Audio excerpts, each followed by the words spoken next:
Hello, everybody. I'm Larry Ridley. You're tuned in to the NFL on EA Sports. Today's matchup features the top-scoring pass offense in the NFL. The Panthers are top 10 in passing TDs, and they'll go against the Buccaneers, who are very aware of what they'll be dealing with.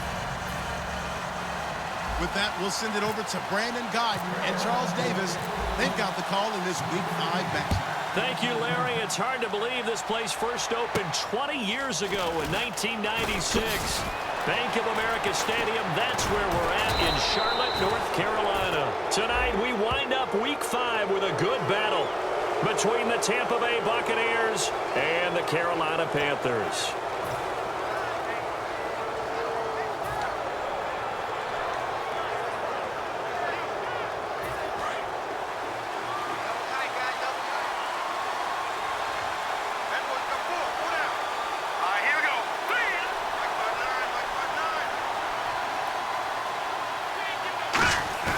They go play action here on first down. Jackson's got it over the middle. And they're going to get this one all the way out across the 45. Now whistles here, and it looks like we've got a Panther that's having some difficulty down there getting up. While the trainers take a look, we'll step aside.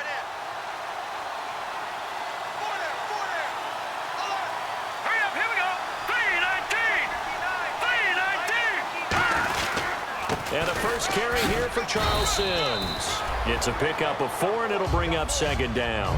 And now an introduction here to the starting 11 on offense. And one of the good wideouts, of course, is Vincent Jackson. And when he's on the field, you don't play small ball. You make sure you get it out to that guy and let him go get it. Second down following the run.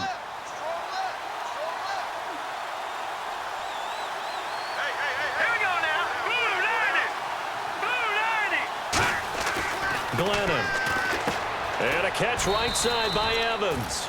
And he'll be brought down, it looks like right at the 40. When Mike Evans sees man coverage, I don't think he's the only guy who gets excited. I'll guarantee the guy throwing the ball does, because guess what? He's got a lot of options about where to place it because of Mike Evans' size and frame.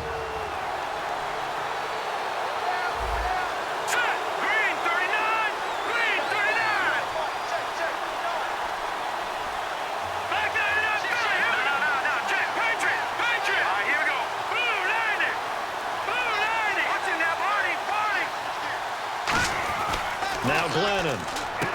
And Brate has it over the middle. And down inside the 15, shy of the 10. A really nice pickup of 14 yards, and it moves the sticks. And that's one of his advantages of a passer, is it not? With his height, setting back there in the pocket, firing it over the middle, he can really see everything clearly. It is, and I know that other quarterbacks get it done different ways, all right? You don't have to be his height to make a great play. But what he does is he takes away having to make those slide steps in the pocket to find angles to throw the ball through. He just throws right over the top of it because he can see everything, and sometimes that saves time and gets the ball to a receiver quicker. And the defense comes onto the field for the first time, and it is a unit that struggled a week ago. So they're looking for a fast start, Brandon. Can they create a turnover early? Can they take the ball away? That's what this unit's looking for to get back on the beam.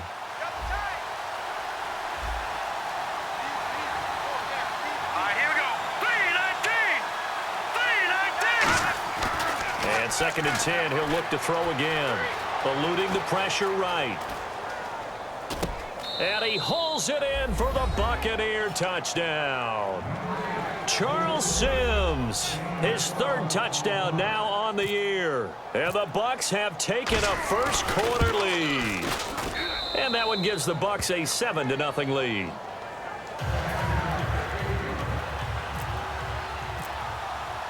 Set now to kick this one away, and off it goes. And this will be a touchback as that sails over the end line.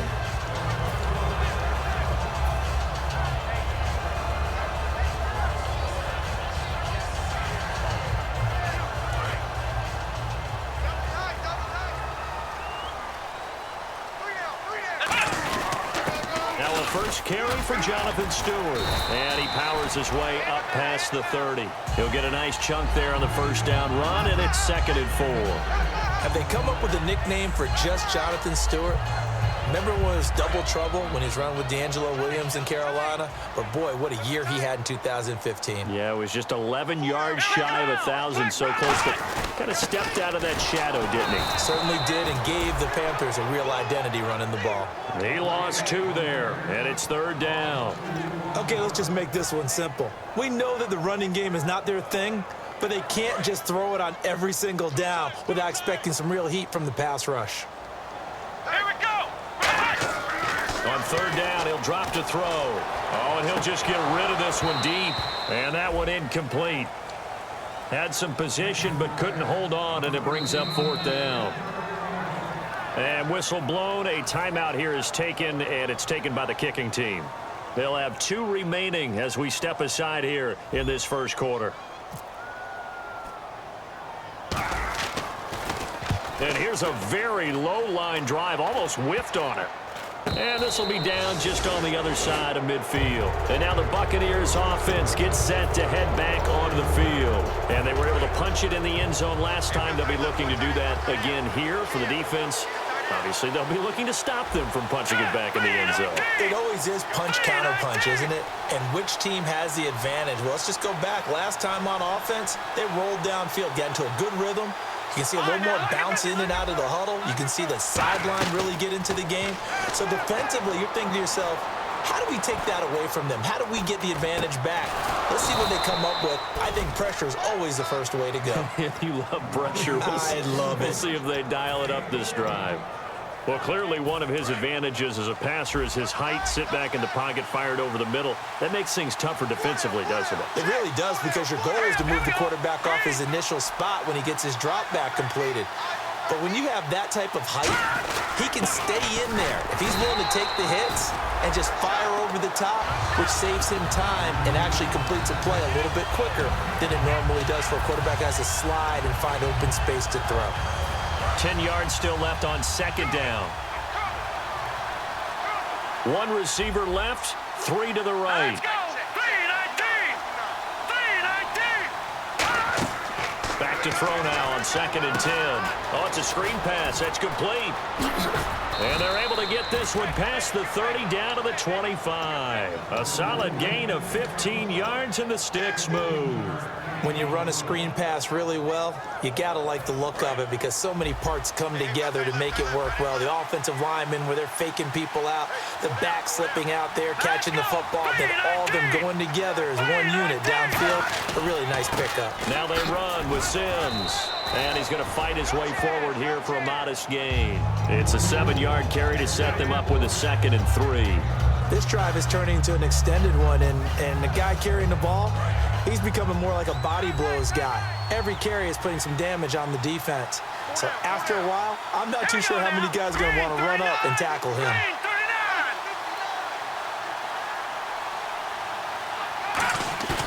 He'll drop to throw. And he can't find a receiver, and he's brought down. Charles Johnson in there to bury him for a loss of 11. Well, they go play fake. The problem is nobody was faked out. And when no one's faked out, what's the end result? Quarterback gets hit. And the defense will try and pin their ears back and get pressure again here after the sack. It's 3rd down.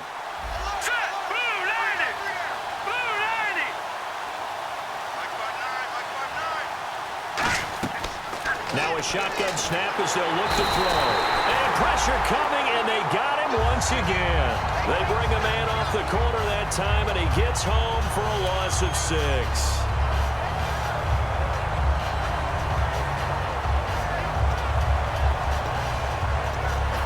Now the rookie, Roberto Aguayo, for the Bucs field goal try. It'll be spotted on the right hash. A 52-yard attempt.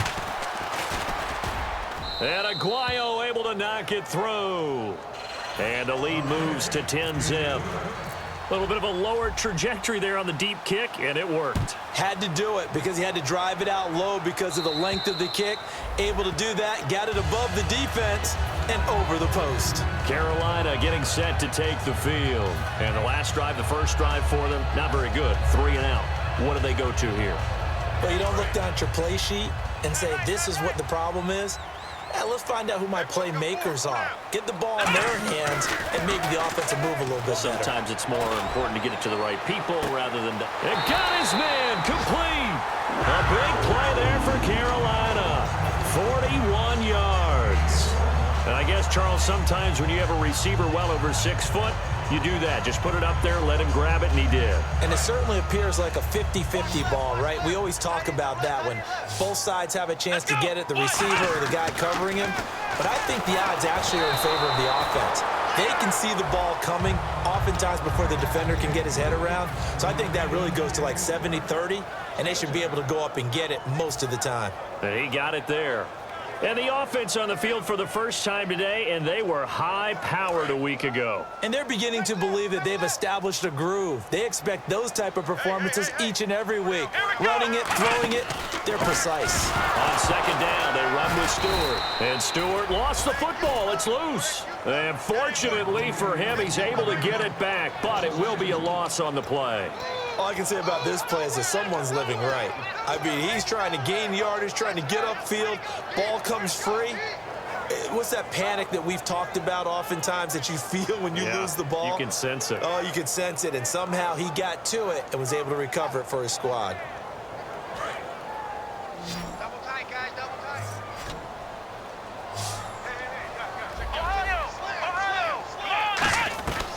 Out of the gun now on third down.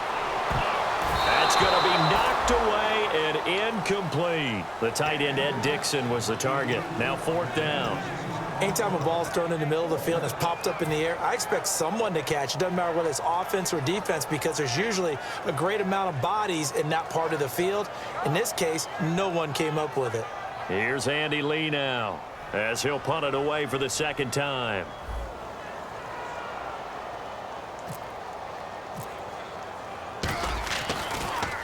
Yeah, this is a high kick, but it's not going anywhere. And it's picked up by the Buccaneers. Now the Buccaneers offense gets ready to head back onto the field. And fortunate to get points on the board last time. They had to hit a really long field goal to do so. The kickers in today's game are so good and so skilled and hit from distances that we almost start to take them for granted. And we can't do that. That's a long field goal that they got 3 points out of. They've got to feel good about. Looking for Evans, and it's intercepted.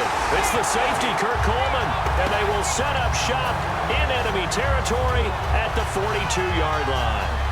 Oh, timing is everything on a route like this. He tried to drive that football into a tight spot. And if you're a little early or a little late, chances are there's going to be someone there. And sure enough, this one's going the other way. And he got blown up, losing yardage on the play back at the 44. That's going to go as a loss of 2, and it'll be second down.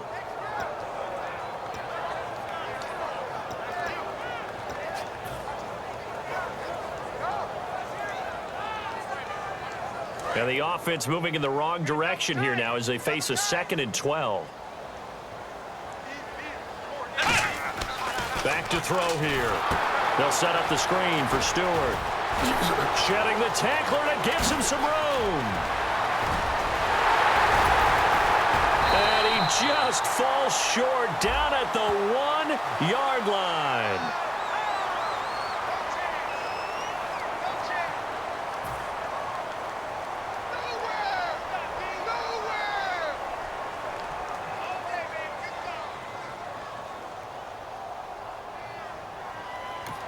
Now whistles come in. We're going to get a timeout here by the offense. And that's their second charge timeout here in this first quarter. They're down to 1 remaining.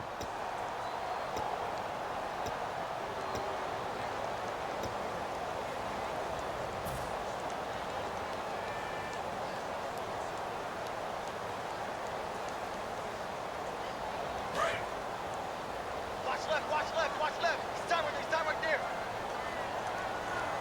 Here we go.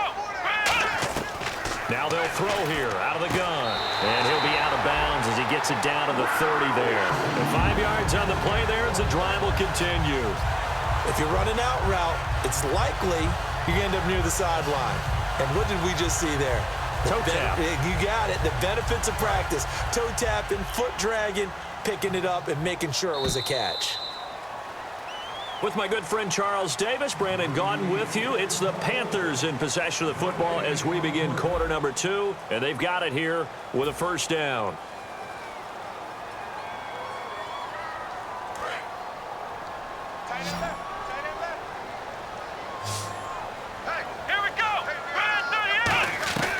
Out of the gun, they'll look to throw. Flushed out right.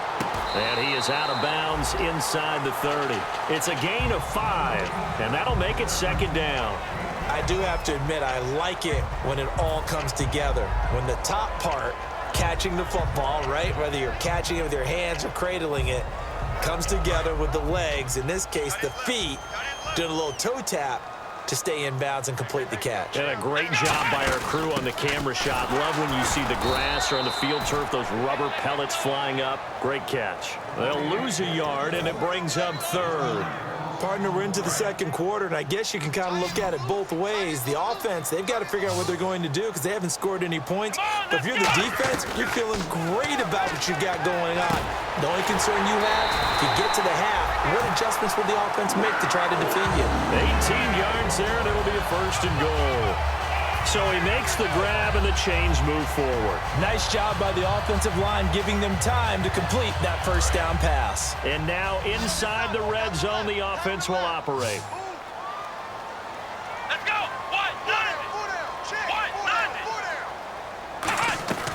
From the shotgun, he'll look to throw. Finding time. Escaping the pressure right. 4 yards on the pickup, and it'll be second and goal. Now, how about that play? He took a possible negative and turned it into positive yardage and slid down to avoid taking a big shot. Excellent job getting down and avoiding the big hit.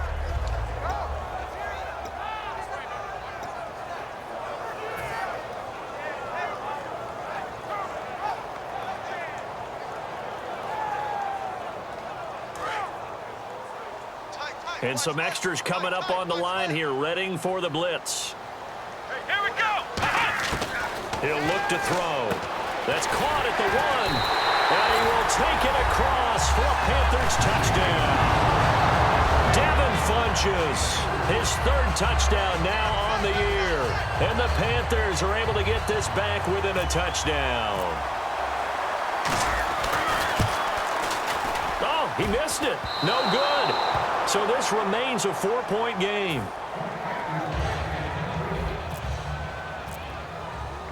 Gano now following the touchdown here to kick it away.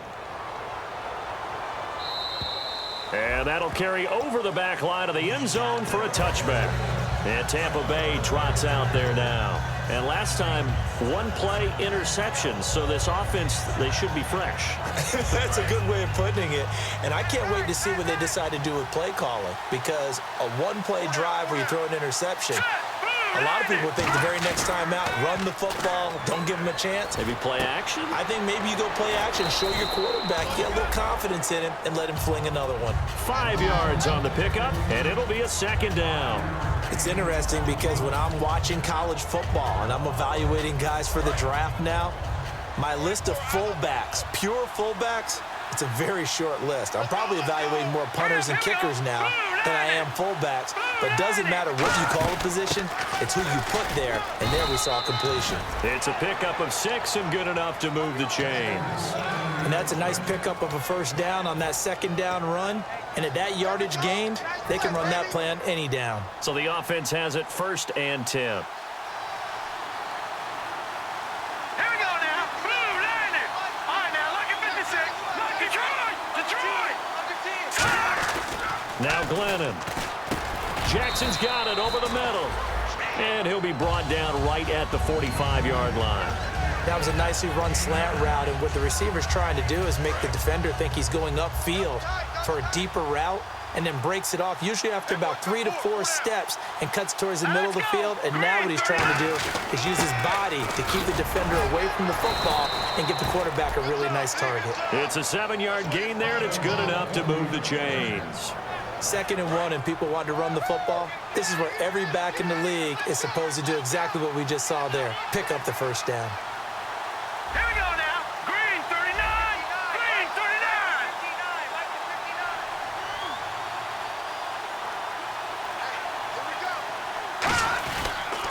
They'll run it again with Sims. And this time he's not going anywhere. They'll get him down right at the line of scrimmage. No gain on the play. It'll be second down. Now, they had the box stacked. That run was going nowhere from the start. And when you say stacked, you really mean it, don't you? Because when you're talking about a 46 defense, commonly known as the Bear defense, you're covering up the guys inside, and you're allowing other people to get in there close to the line of scrimmage, usually an 8-man front. That's difficult to block for an offense. On that play, the defense won in a big way. No gain at all. Surveying the field, and they will not get the connection there. It's incomplete. The tight end, Cameron Brate, was the target, and that takes us from second to third down. It's a tried-and-true formula, and I don't think it'll change for as long as we play football. If someone's trying to throw the ball and you can put pressure on them and make it tough, that's only going to help your defense. Yeah, he's since being hurried. He got rid of it before taking the hit, but incomplete. They'll put 2 receivers left, 2 to the right. Here we go.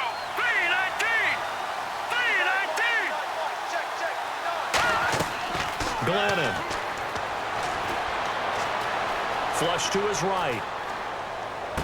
He's going to find his running back. It's complete. And he's going to get this one down right to the edge of the red zone of the chalk of the 20. Well, the advantage has certainly shifted to the defense as we began that third down play, and they found a way to foil it and pick up a first down. Third time's a charm, right? 2 incompletions. Had to have it on third, and they got it. Yeah, they stuck with it, weren't daunted at all, and picked it up. And he'll get this down only to the 18. Just a yard on the first down carry, so it's 2nd and 9. Well, you know that old expression, it's not my night? It hasn't been his so far. I don't know if the legs are a little bit heavy. Sometimes having to hang out all day and play doesn't exactly play to your advantage, but it's been a tough go for him. And every time he looks up, somebody's there defensively. That was the same case on that play. Now a shotgun snap as they'll look to throw. Mike Evans, the one he was looking for. And it's third down. On any passes in the middle of the field, anyone who's going after the football is going to be conscious that it's probably going to be contested and often physically. Sometimes that leads to drops.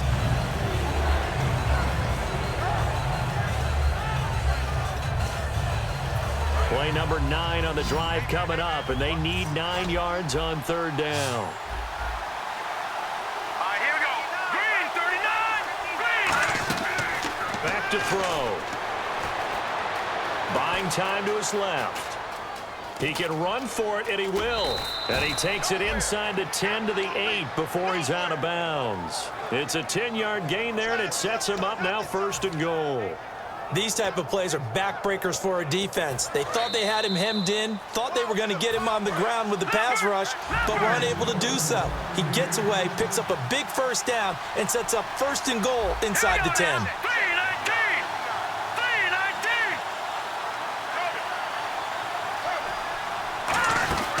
They'll run it now out of the gun.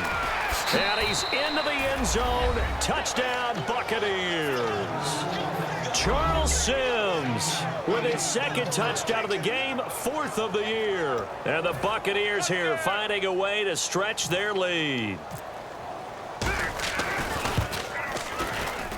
It's good, and now it's an 11-point lead, 17-6.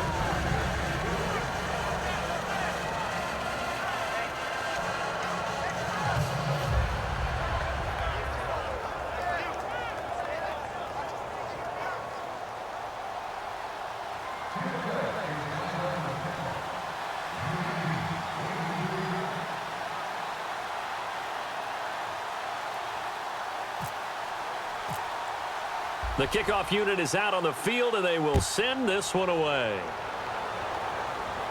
On the return, it's Ted Ginn Jr. And he'll get it up to about the 26-yard line, just across the 25. Here are the Panthers now as their offense comes back out onto the field. And they're hoping to capture some of that magic they had last time out when they were able to put together a scoring drive. But they're still down here, Charles. Not the major concern, though, because of what you talked about. They scored the last time out. They feel good about themselves. They feel like their game plan is now in effect. They know how to attack and what plays they want to put together. But they've got to keep it moving in the right direction because, as you did note, they are down on the scoreboard. They come up in an empty set. 4 wide receivers, 1 tight end. They'll run it now out of the gun.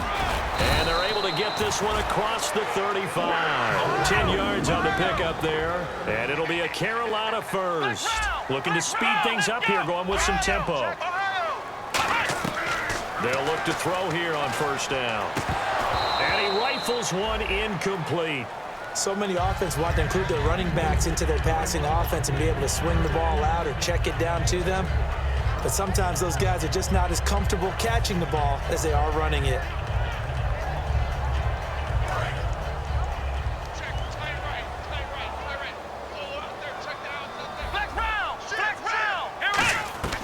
He'll try again with the arm here on second down. And this one complete right side to Funchess. We'll give him 10 yards on that one, and that'll earn him a fresh set of downs. Now that was pretty. They executed that curl route versus zone coverage, and that changes things a little bit because against man, it's often a tight curl, tight, sharply run route. Against zone, you're just looking for that open spot, that dead area, so you may curl it a little bit wider just to get to that place. And usually a tight window. He fired a bullet in there for the completion. And quickly, they get to the line. From the midfield stripe, they'll look to throw. Funchess with a catch over the middle. And he's brought down. He goes for 18 there as the drive will continue. Quarterbacks love slant routes because the receivers are breaking right into their line of vision, and receivers love them as well because they're getting the ball on the move and able to catch it and try and get upfield and gain additional yardage.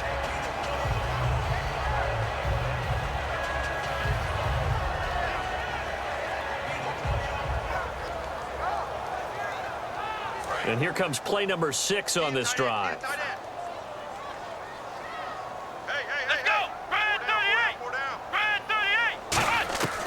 Now he'll look to throw here on 2nd and 10. His throw caught right around the 6.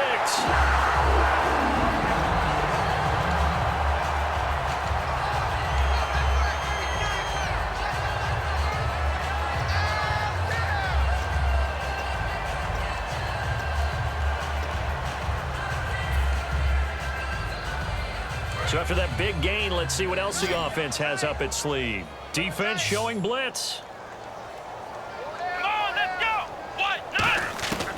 They'll look to throw again. And the tip there altered the ball flight, and it falls incomplete. It'll be 2nd down. Well, we're not playing 3 yards in a cloud of dust football anymore. I kind of get why those old school coaches sometimes didn't want to throw the football. Because if it's popped up in the air, it almost turns into slow motion, and both sides trying to get to the football, and you're holding your breath wondering whether it's going to go good or bad for your team. So incomplete on first. Let's see what 2nd down has in store.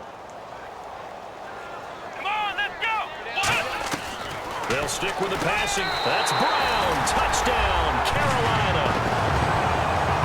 Corey Brown, his first touchdown on the year. And the Panthers have got it back to a one-score game.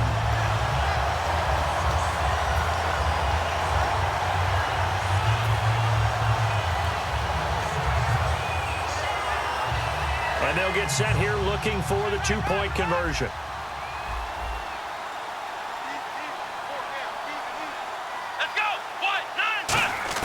Cam looking to throw, and he's got it. So the try for 2 successful, and with it, they're back within a field goal.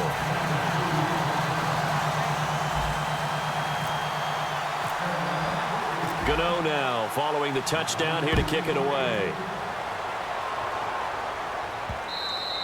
And they will not get a chance to return this one as it's through the end zone for a touchback. So the Buccaneers getting ready to go as they take the field. And we'll see how this is played. Offensively, they've got the lead. Not a whole lot of time left. What do you think, Charles? Well, it's tempting to try and add to your lead, but a mistake there, that can change things in a big way. I say go ahead, take the knee, get on out for the half. And a catch right side by Evans. And he's able to get out to the 32, brought down there. 7 yards on the play, and it'll be 2nd down. When you see zone defense and you know you've got a drag route on as your primary call, you've got to be really careful as a passer about how far you let your guy go because he might wander into some tough coverage. 1 receiver left, 3 to the right. Let's go! Green, 39! Now Glennon. And no escaping this time as he'll go down. They got him for a sack. The corner blitz gets there as he goes down for a loss of 7. The game plan for any defense is finding ways to make a quarterback uncomfortable in the pocket. When you bring pressure from all angles, you never know who's going to get home. In this case, the left cornerback, right in the face of him, puts him down. Now let's go. Green, 39. They'll throw now on the final play. Going for the deep ball. He rifles one that's intercepted. It's the safety, Kurt Coleman, and he will be brought down. His time has now run out on this first half of action. So we've hit halftime, just a field goal separating these two teams at the break. As we'll send you down the coast to Orlando, where we check in with our friend Larry Ridley and the EA Sports Halftime Report. Larry? This one taken just inside the 10. And nice work on the return as they'll start their drive just past the 30-yard line. Out come the Panthers. They'll have it first on offense in the third quarter. And that last drive, a long drive, but not just that. They had a great air attack going. Do they stick with that? I would think that they would, because if they were confident enough to do it on the last drive, starting backed up in their own territory, why would you change anything? They've got to be confident about what they're presenting and continue to do so. Yeah, because the secondary, they really look clueless. And that was amazing because that drive went and went, no adjustments, and no big plays by the defense to knock the ball away.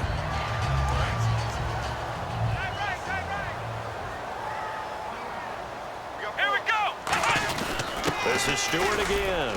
And a good swarm to the football defensively as they get him down at about the 40. They got 2 of the 3 they needed there. It leaves them with 3rd and just a yard. I do know from experience that when you slow down someone's running game, you're now doing the dictating on defense. And guess what? Now you're getting ready to tee off on their quarterback because they have to throw it all the time. But you still have to be alert for the draws and other plays of that nature to make sure you don't get hurt. And let's see, the Bucs with 6 DBs, so a dime set here on 3rd down. He'll drop to throw. And he gets it to Funchess complete. 13 yards that time in the first. An ex-teammate used to tell me all the time, I hate experienced quarterbacks because no matter what, you really can't hide what you're doing. And I think that right there, he knew right away where the blitz was coming from, where his primary guy was going to be, and he ended up going to a secondary target for a nice game. I was just going to ask you, that wasn't the primary target. He's so good at that, isn't he? I think he knew right away that he wasn't going to get to his primary guy. I think he read that as soon as he got to the line of scrimmage, knew where the pressure was going to come from, and said, I know how to beat that, and that's what he did. I don't know whether I want to be a fly on the wall or not when they hear the explanation of how one of the bigger targets on the field, the tight end could be that wide open and uncovered downfield. Who blew that assignment? Somebody did. No doubt about it. And no escaping this time as he'll go down. They got him for a sack. It'll be a loss of 5 there as the safety blitz winds up paying off.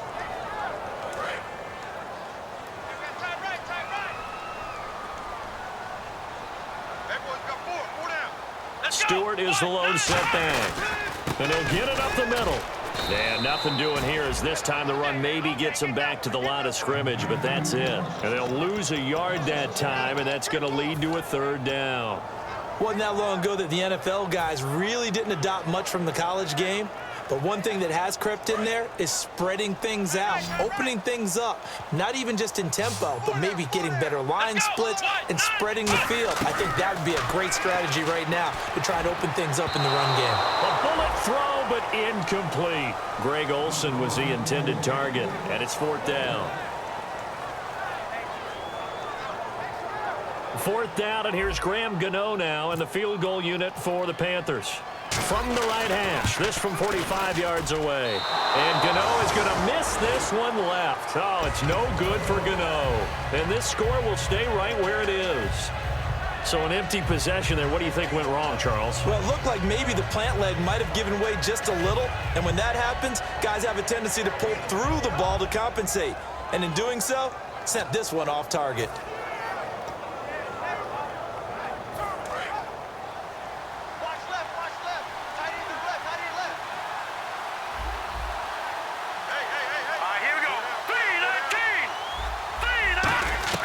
They go back to the air here after the INT on the last drive. And his throw's going to be incomplete.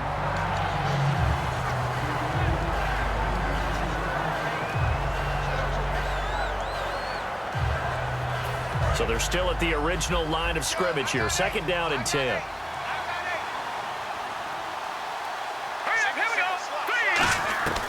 Glennon completes this one to Cecil Shorts. And he'll be brought down right at the 45-yard line. Well, that's what you're looking for when you want to throw the ball downfield. You want one of those guys who can play out on the perimeter, can play out wide, who can not only get open, but when they're covered, can uncover themselves downfield and create catches. Set. Green 39. Green 39. Sims. Officially a gain of just a yard there, but they do convert on 3rd and inches. I always appreciate runners who understand situations. That was just 3rd and inches. No reason to dance around in the backfield and try and break off a bigger play. Just go pick up the 1st down, and that's exactly what he did. Set. Green 39. They'll look to throw here on 1st down. The Panther rush too strong. They get there and take him down. The corner blitz gets there as he goes down for a loss of 7. You never want to give up a sack. From the O-line's perspective, they hate it for several reasons, especially because they felt like they let little brother down back there in the pocket. Oh, no doubt. They have a ton of pride, and they go into every job wanting to keep that guy clean. They want that uniform with no grass stains, no dirt, nothing on it. But it's really, really difficult. You're talking about some terrific athletes who are trying to put him on the ground. And when all else fails as a defender, when you're not there in the coverage, your best friend is exactly what we saw there. A big play shot taken by the offense. Unfortunately, it ended in a big drop. Here we go now. Blue landing. Out of the gun now on 3rd down. He's got time in the pocket. He's going to let it go again. And incomplete. He can't hang on. Would have been a nice catch. Instead, it brings up a 4th down. One thing I know from experience is that when the deep ball is thrown and you're the defender, you've got to fight that little bit of panic that emerges. You've got to play the ball really well. It's a 50-50 jump ball play. And guess what? They took a shot. How are you going to win it? And in this case, they managed to get it done.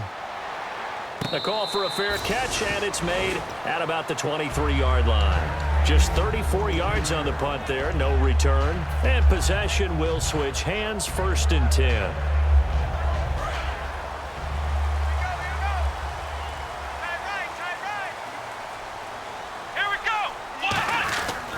They'll start the drive with a run by Stewart. And this has been a recurring theme tonight for sure. Nowhere to run. Back to the line of scrimmage, that's all. It's a loss of a yard there, and now 2nd down.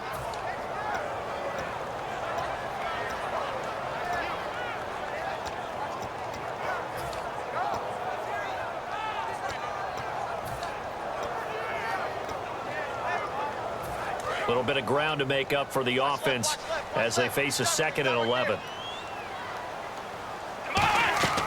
They'll look to throw here. And that is incomplete. The intended target that time was Jonathan Stewart. And it's 3rd down.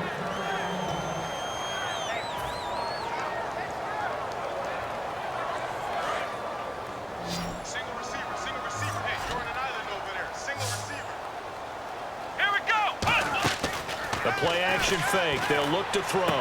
Completes it to Dixon. And he will have 1st down yardage as he's brought down at the 41. And fits the exact right word. Over the middle, there's almost always traffic, so anytime you're a receiver in that area, you're not just focused on catching the football. You're wondering where the collision's going to come from, right? Because there's almost always someone there able to concentrate, catch it, and even added a little extra at the end with a short run. Well, so much for him being bottled up throughout the day. Finally finds a way to break through and get a really nice gain. The defense had felt great about what they had going. Now they've got to turn their attention to getting it back in that direction. Can they bottle him up again? Because I'd say after that run, confidence is pretty high for him. Call it a gain of 4 on 1st, and that'll make it 2nd down. Not a run that you're going to write home about, but still a good 1st down run. That's what an offense calls staying on schedule. 3 to 4 yards on 1st down, you're set up very well for the rest of the drive. Ohio. Here we go. What? 90. Ohio. Now the Auburn alum, Artis Payne. And he's going to be met at the line of scrimmage and taken down. No gain on the play there, so they're left with a 3rd down and 6. And he got off the end there very quickly to make that play. Yeah, it was almost like the bullet train, wasn't it? I mean, just zoom. Quick, quick, quick. And what a terrific play, holding them to no gain. They'll need to get this to the 38. That's where the first down marker is here on third. And they're definitely showing blitz here.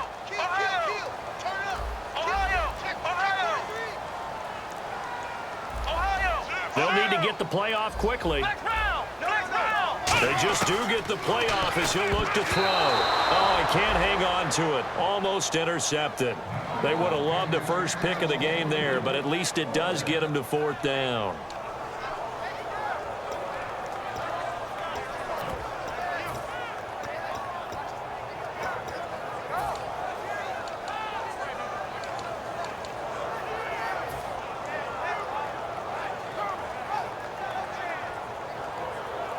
Here's Andy Lee now as he's on to punt for Carolina.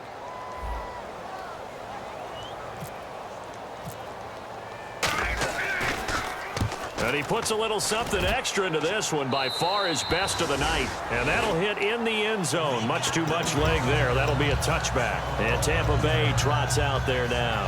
And a tight game after punting last time. See if they can get something going on this drive.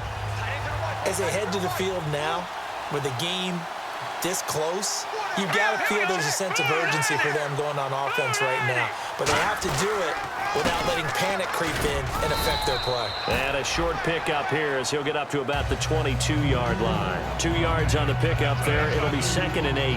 That's a good play by the guys on the defensive side of the ball. Held them to a gain of 2. And that changes the playbook a little bit now for the guy calling plays. 2nd and 8. Now he's got to probably think about going to the air instead of maybe staying with the ground game.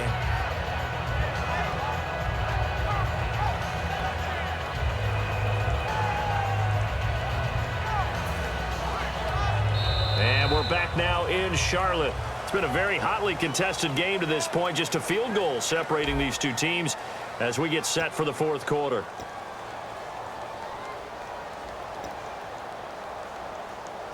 See if they stay on the ground for 2nd down.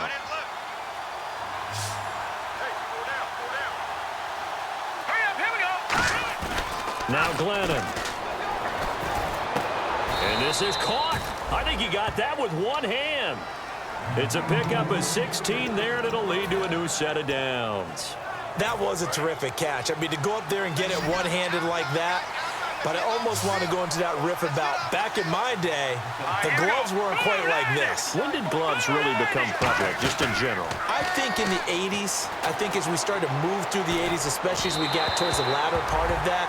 But a lot of those were really like baseball batting gloves to begin with not much of a tacky area on the glove. In fact, there was none.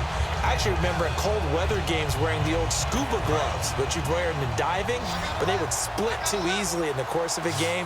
Then the glove manufacturers got smart and started adding to it, and here we are today. Now he'll look to throw here on 2nd and 10. Charles Sims, the intended target, and it's 3rd down. A lot of teams love to throw screen passes. They want to tire out defenses because they make them run a lot. But there are a lot of moving parts on a play for an offense when they call that one. Because you got the linemen that have to move. You have the wide receivers have to get out and vacate. You got the running back that's got to make a little fake and then get out into the route. And of course, the quarterback, he's got to hold in there and know he's probably going to take a big hit before it lofts the screen off to the back. Why didn't he catch it? That's all he needed to do for them to be successful. Here's Brian Anger now, as he'll kick it away for the 2nd time.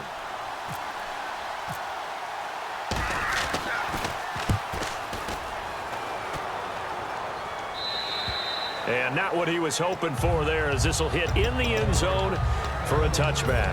Carolina getting set to take the field. And last time out, they had to punt the football away. Anything positive possibly to take from that? There always is when you're punting the football away. It doesn't sound like it because you're giving it up.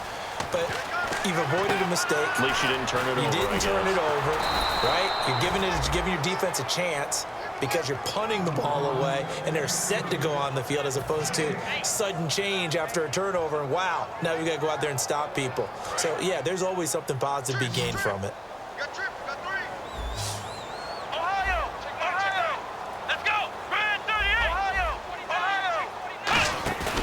Here's a play fake as they set up to throw. It's complete right side to Benjamin. And he's brought down after a good gain. In recent years, the slot receivers really gained stature in the NFL because they can do so many things. Yes, they can line up wide like your normal wide receiver, but to have that kind of courage and toughness to run routes in the middle of the field and become dependable targets for their quarterbacks and move the sticks, those guys are worth their weight in gold. This is Stewart, and he's going to take this one up only to about the 44-yard line. 3 yards on the pickup there, and it'll be second down. Some of the most unselfish players on any football team, defensive tackles, because we ask them to just eat up blocks and allow other people to make tackles. But when he can make a play himself, as we just saw there, that's a big day. On play action, they'll throw. Incomplete, almost intercepted. They haven't picked him off yet. Would have been a great time for the first, but instead it's third down.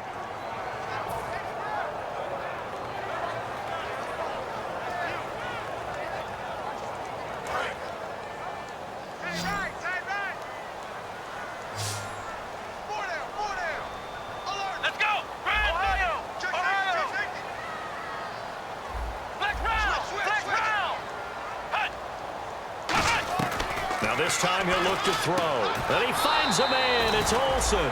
It's a 10-yard pickup, and it moves the chains. When you're playing a quarterback with some experience and some moxie, you enter the danger zone when you decide to blitz him, because if he's able to diagnose as he did on that play, he can hurt you downfield. He reads defenses so well, doesn't he? He really does, and the best part about that play for him, I don't think that was his primary target. I don't think so either. I think he had the read, figured out where the blitz was coming from, and went to a secondary target for a really nice gain. He'll drop to throw. Wide open receiver, complete. And he's brought down after a good gain. And the game just keeps evolving. Big guys running those corner routes, so difficult to cover. So after that big play, let's see if they can catch their defense maybe on their heels. Let's go! From the red zone now, they'll look to throw. Funchess with a catch over the middle. And he'll take this into the end zone. Touchdown, Carolina. Devin Funchess with his second touchdown of the game, 4th of the year. And the Panthers have taken the lead here in the 4th. And he atones for his miss the first time around, as this one is up and good to extend their lead. Gano now following the touchdown here to kick it away. This one taken just inside the 10. And nice work on the return as they'll start their drive just past the 30-yard line. And Tampa Bay trots out there now. And they'll be looking to avoid what happened last time, which is punting the football. But when you look at how teams play the game, that complementary football comes into play. How do I take care of my defense? How do I take care of my offense? Well, the defense is taking care of them in a lot of ways. Now it's time for the offense to jump. And for a third time tonight, he's intercepted. A great read, and it's picked off. And his guys are going to take over at their own 48-yard line. And the Panthers coming out now. And that last drive, so effective in the passing game, resulting in the touchdown. Maybe not many people were focused on the trenches. There was good protection there. Excellent protection. So now defensively, you've almost got to get down to those starters blocks like you're a sprinter. Get lower than those guys on offense and find a way to roar through them or around them to get into the face of the passer. Easier said than done, though. Way easier said than done. But they've got to try something, because right now they're just cutting them to shreds. At halftime, you had to feel like the defense had to be in a good position. They had to feel good about themselves. They'd had this guy boxed in all game long, but after that run, that might be the breakthrough that he's looking for. Now they may have some difficulty dealing with him the rest of today.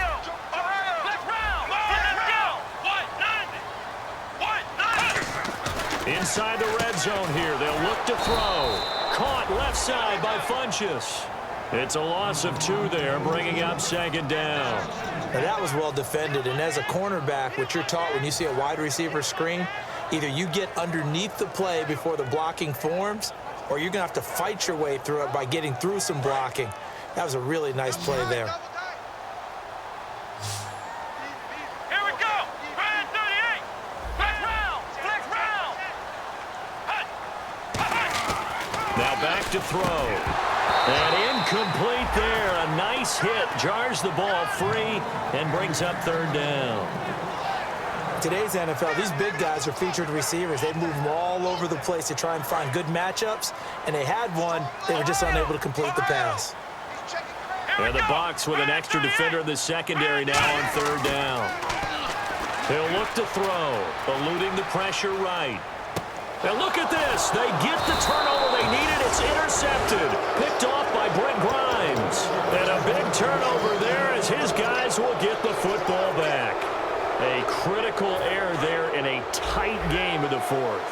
All you talk about is taking care of the football, and especially with a lead here in the fourth quarter, turning it over, now the door is open for the opposition. Just in general, when you're passing in the fourth quarter with a lead, no matter at what point, you got to be super careful. Got to be careful, and sometimes you can be so careful that you end up running yourself into an error. Give him 8 on the play, and it'll make it a second down. And now it looks like they're going to be in the hurry-up. Quick pass play there on the slant, Charles. Works out well for the offense. The offense loves it. The defender hates it. Hard to get through the body of the receiver to get to the football trying to cover a slant. Absolutely love the run right there. This guy's known for his quickness, but also for his speed. And he's able to get to the second level almost before you blink if you give him any type of blocking. Always talk about slot receivers, and they're usually known as quicker than fast. In this case, we've got a guy who's quick and fast, and he used it to great advantage. Glennon, he's got time. Nothing on that one. It'll be second down.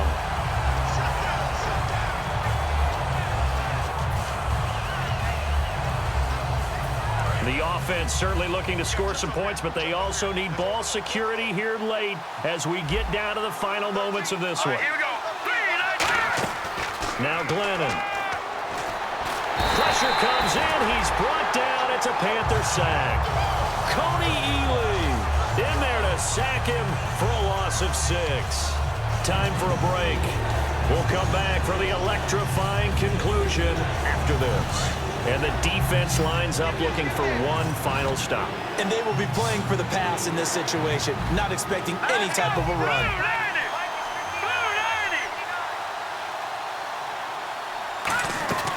Out of the gun now on third down.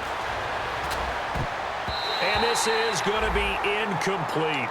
When you see passes knocked down by those guys I call the frustrated fullbacks, the linebackers, you know that in their zone coverage, they were able to drop, see the ball thrown, and react to it very quickly.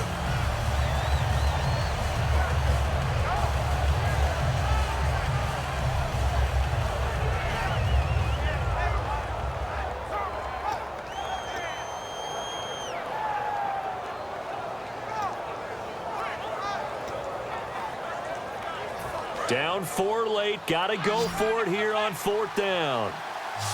3 receivers to the left, 1 to the right.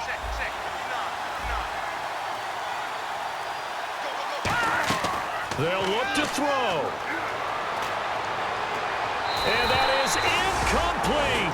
They had to go for it with such little time remaining. And boy, possession here turns over with the football already being in the red zone. Really nice starting field position here for the offensive unit.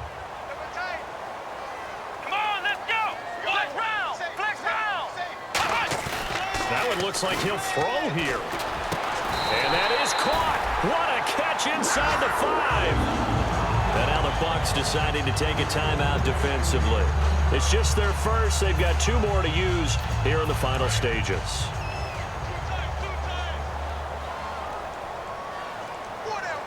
Here comes the D swarming to the line. First and goal at the 3-yard line now. Trying to punch it in, Stewart. And he's maybe going to get this back to the 4, but that's about all.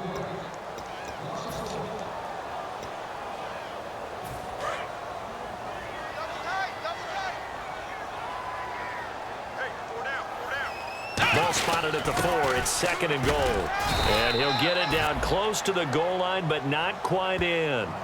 And play is stopped here. Timeout. It's the defense calling the timeout here. That'll be their 3rd and final stoppage here as we step aside.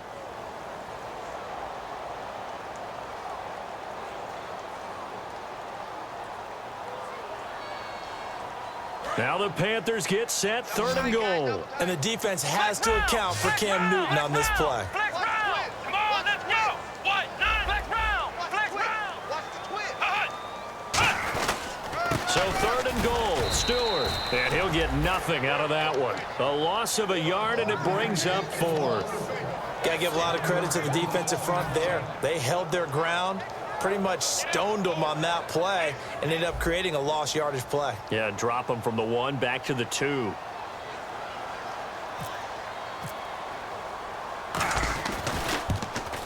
And Gano's kick is right through.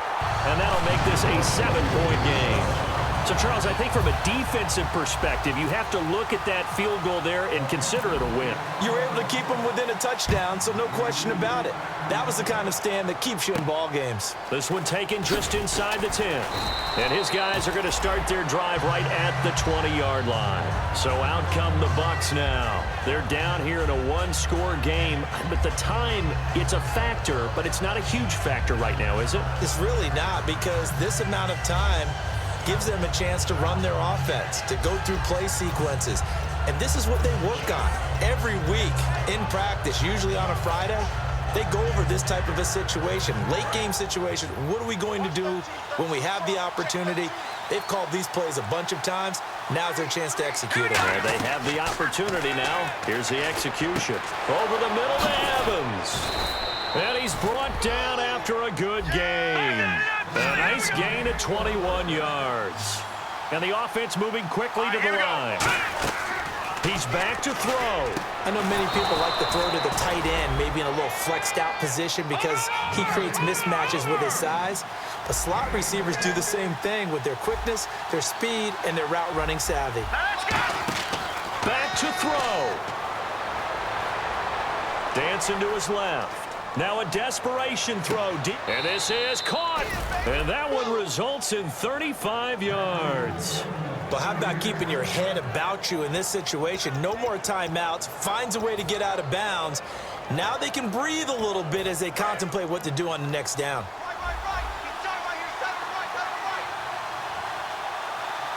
Here we go. Green, 39. He'll look to throw. And it pops free. The collision there jarred the ball loose and brings up 2nd down. Looked like they had an opportunity for a big play across the middle, but he didn't have the concentration or the focus necessary and dropped it before he could haul it in.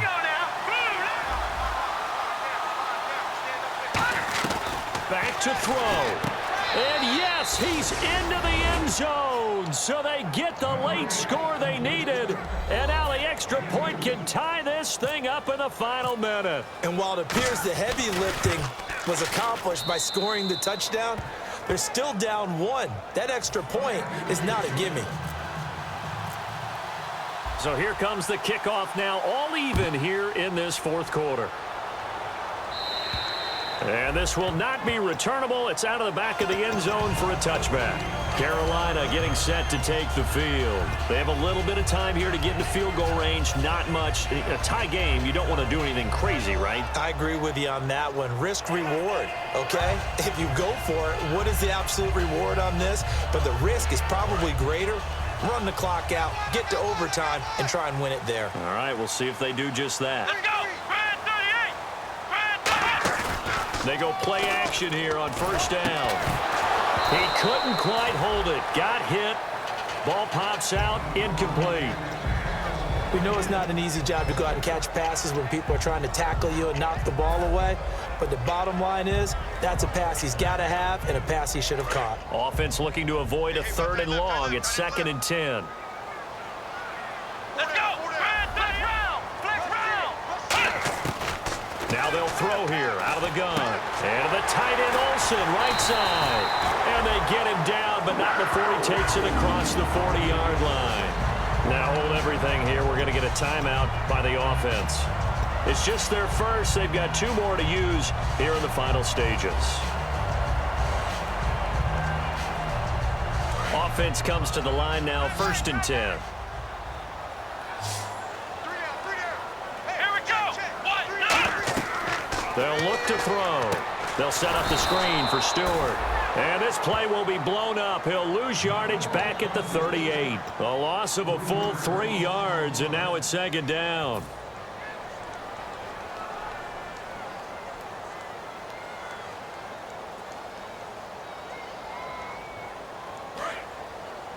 And no press coverage here. They are backing off in the secondary. They come up in an empty set. 4 wide receivers, 1 tight end. He'll look to throw. Finding his safety valve here. That's complete. And he's brought down. Now whistles come in. We're going to get a timeout here by the offense. It'll be their 3rd and final timeout, so as they talk things over, we'll step aside.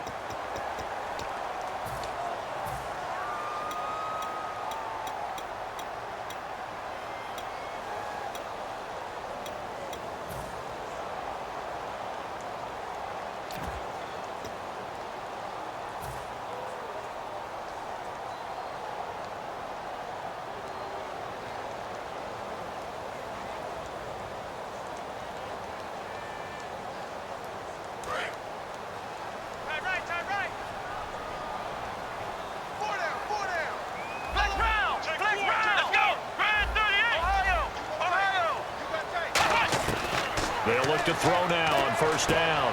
Going down the middle, and it's complete. And he's brought down after a good gain. They'll get 23 yards there. And that leads to a Carolina 1st down. And here in overtime, if the team that receives the ball scores a touchdown, it's over. If they don't, we can still have some more football. That's exactly right. If they go down and kick a field goal, the other team gets a possession to either match it or score a touchdown to win the ball game. If both teams kick field goals, the next team to score wins. But if the receiving team throws a pick six or fumbles the ball and it gets picked up by the defense and they score, the game is over at that point. And a nice return sets them up pretty good here at the 30-yard line. Now the Buccaneer offense set to take over again. They're set for their first drive here in overtime, and this is where the crowd can really become a factor. They've had to battle it all day, but I know what you're saying. In overtime, that gets doubled, doesn't it? At least, because now the crowd really wants to be involved and help their team, and that first drive can dictate the whole thing because they know if this team takes it downfield and scores a touchdown, it's game over. It's been loud in here so far. Now a first throw here in overtime. They'll try and set up the screen. It's complete. And he's brought down. That one good for 16, and the drive will continue. They ran that one well, and not only did they pick up a nice chunk of yardage on the screen, they sent a message to the defense.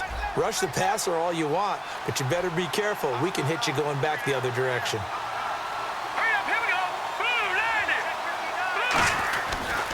Now Sims. And a minimal gain here as he's up to about the 47-yard line. Give him 3 on first down. It'll set up a 2nd and 7. Partner, we know today's NFL is really built around the guy throwing the football.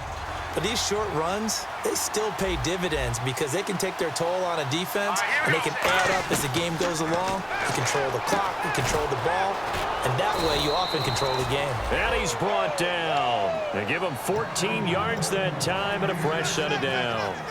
And this is why trying to cover the angle route is so difficult.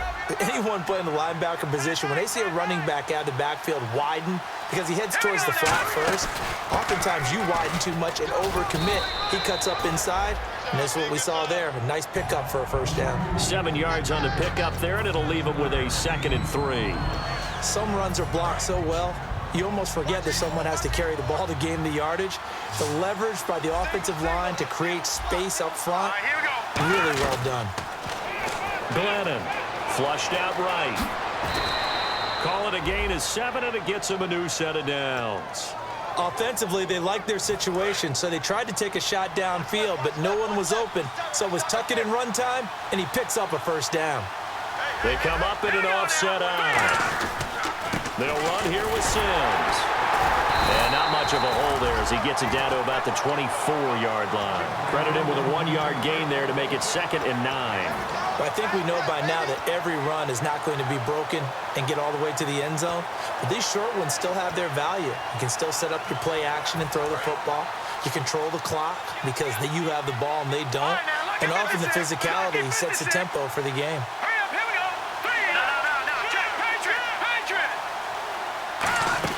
They'll run it now out of the gun. And he's brought down. A nice pickup there, 10 yards, and it'll move the sticks. Really good, solid run right there, and they did it from a 4 wide receiver set. And if you're an offensive coordinator, it used to tell people, hey, we're going to throw the football. Now they use 4 receivers on the field to spread things out, give them more running lanes and more options, and also it usually takes the bigger defenders off the field, makes the defense lighter and easier to run against.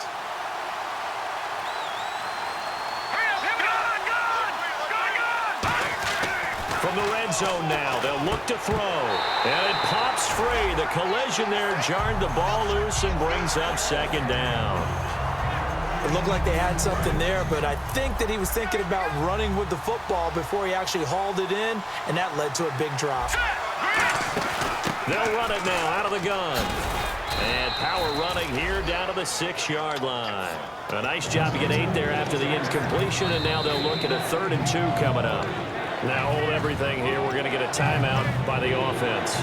They'll be down to just 1 remaining as we step aside here in overtime. And a really long drive here, and it goes on and on. And the defense definitely showing blitz here. Again, they run with Sims. And he is in for the score. And it is absolute stunned silence here as they win it on the road in overtime. As the fans exit back out through the turnstiles, not happy looks on their faces. Feel like they probably let this one slip away at home in overtime. I would agree with that, and their unhappiness hurts the guys at the concession stands on the way out, right? Not stopping to buy something for the kids. They just want to get home. But what a dramatic way to finish this bad boy off. I mean, this game was dramatic all the way through. That's why we got to overtime.